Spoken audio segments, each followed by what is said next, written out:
कक्षा 8 पाठ 15 Wagah border. Wagah border को एशिया की बर्लिन दीवार के नाम से जाना जाता है।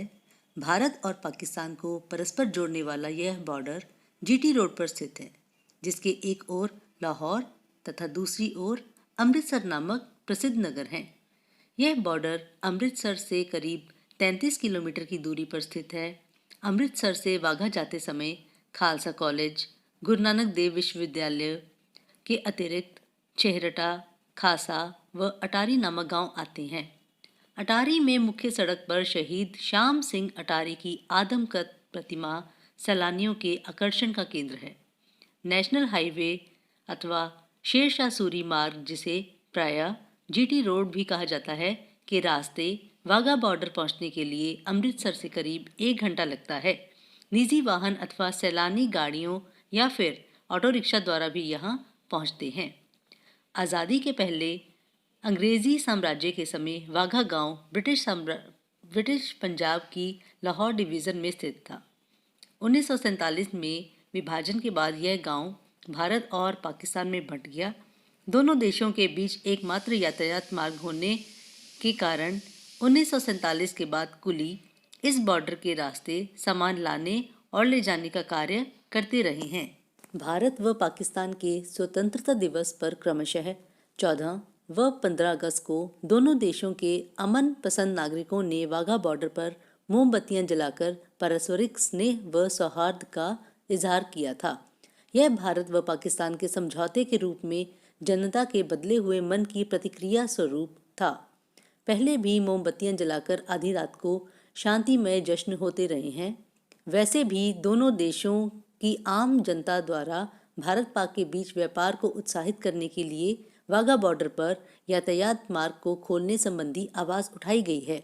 मार्च 2005 को वाघा बॉर्डर विषय पर विचार विमर्श करने के लिए भारतीय बॉर्डर सिक्योरिटी फोर्स BSF का एक दल वाघा बॉर्डर के पाकिस्तानी रेंजर्स से मिला। परिणाम स्वरूप मई 2005 में पाकिस्तान द्वारा 5 विशेष खाद्य पदार्थों को वाघा बॉर्डर द्वारा कर मुक्त ले जाने की आज्ञा मिल गई। 1 अक्टूबर 2006 को पहली बार कुछ ट्रक वाघा बॉर्डर के पार सामान लेकर गए। भारत पाक संबंधों में उतार चढ़ाव के बावजूद इस व्यापार में निरंतर वृद्धि हो रही है। आज सैलानियों के लिए वाघा बॉर्डर एक विशेष आकर्षण का केंद्र है।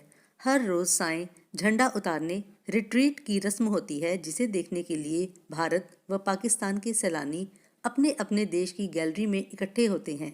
ऐतिहासिक जीटी रोड पर बॉर्डर को सफ़ेद रंग द्वारा रेखांकित किया गया है। इस जगह सड़क को लोहे के 2 गेटों द्वारा बंद किया गया है, जिसके चारों ओर कंटीली तारें लगी हैं। दोनों गेटों के ऊपर दोनों देशों के राष्ट्रीय ध्वज लहराते हैं। अपने अपने राष्ट्र की सुरक्षा के लिए BSF के जवान व पाकिस्तानी रेंजर्स 24 घंटे पूरी मुस्तैदी से पहरा देते हैं। बॉर्डर की गैलरी तक पहुंचने के लिए करीब 1.5-2 किलोमीटर लंबी पंक्ति में स्त्रियों व पुरुषों को अलग अलग जांच के लिए जाना पड़ता है, जहां BSF के जवान पूरी तरह तलाशी लेते हैं। कोई भी व्यक्ति अपने साथ किसी प्रकार के खाने पीने की सामग्री नहीं ले जा सकता।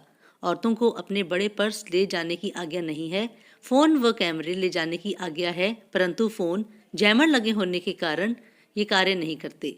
अंदर गैलरी में आदमी व औरतें अलग अलग बैठती हैं। झंडा उतारने की रस्म से पहले स्पीकर ऊंची आवाज़ में देशभक्ति के गीतों का प्रसारण करते हैं। उस समय सारा वातावरण भावमय हो जाता है।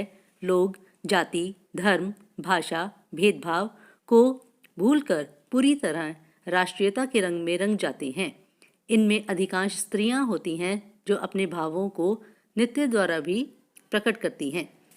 इस सारी कार्यवाही में BSF के जवानों की मुख्य भूमिका होती है। BSF के जवानों द्वारा भारतीय दर्शकों को, जिनमें विदेशी भी शामिल होते हैं, 3 तरह के नारे लगाने की इजाज़त होती है। हिंदुस्तान जिंदाबाद, भारत माता की जय, वंदे मातरम। पाकिस्तान क्षेत्र में वहाँ के पाकिस्तानी रेंजर्स द्वारा पाकिस्तान जिंदाबाद के नारे लगाए जाते हैं। भारतीय दर्शकों में विशेषतः लड़कियों और स्त्रियों को हाथ में तिरंगा झंडा लेकर मुख्य सड़क पर गेट के भीतर कुछ कदम दौड़ने की इजाज़त होती है। देशभक्ति के गीतों पर हाथ में तिरंगा लेकर दौड़ने वालों के हृदय में राष्ट्र पर मर मिटने की भावना देखी जा सकती है। दर्शक गैलरी पर भारतीय सैलानियों की भीड़ देखते ही बनती है।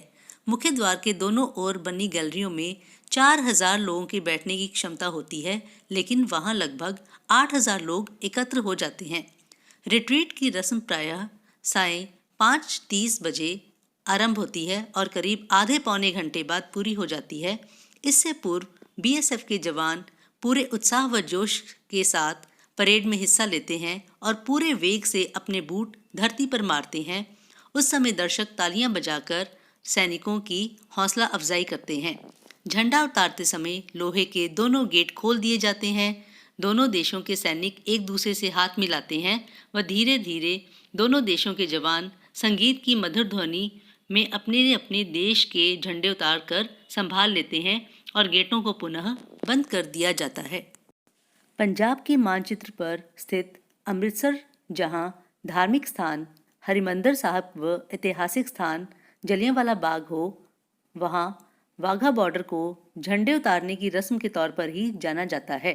भारत सरकार द्वारा वाघा बॉर्डर को एक सैलानी केंद्र के रूप में प्रोत्साहित किया जा रहा है। वहीं एक ग्लोबल पर्यटन कॉम्प्लेक्स के निर्माण की योजना भी विचाराधीन है।